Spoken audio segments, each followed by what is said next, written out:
mga kababayan ko, sa 15 taon akong nanungkulan bilang chairman ng PGH Cancer Institute. Maraming pasyente po ang kumatok sa pinto ng aking opisina noon. Naghahanap po ng mga gamot. Inihintay nila ang kanilang pang chemotherapy na wala pa sa amin.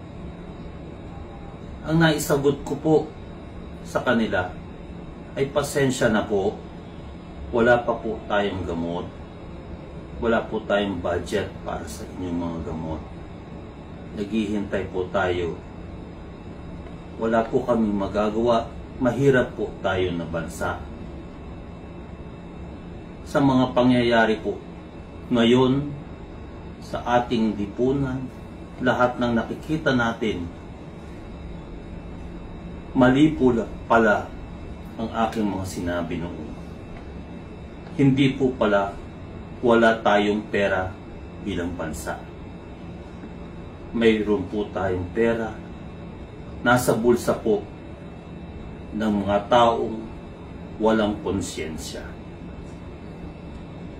Sana po ang nagpapasasa sa mga pera na ito ay makita na may mga pasyenteng namatay dahil sa kanilang pagkuha ng pera na dapat ay naibili ng mga gamot.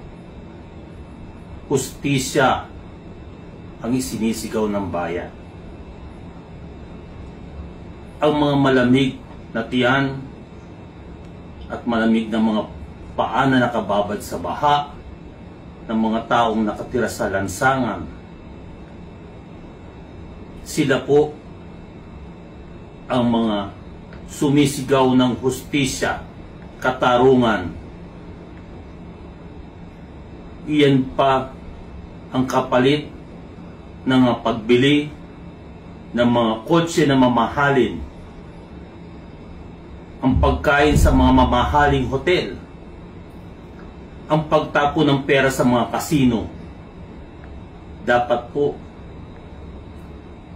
ang buhay ng bawat mamamayan na naghirap dahil sa korupsyon ay sagutin ng bawat mga mambabatas, mga kawani ng DPWH, lahat po ng involved sa mga itong proyekto na dapat ay nakakatulong sa tao, yung pala ay hindi man lamang po makikita ang anino ng mga proyektong ito.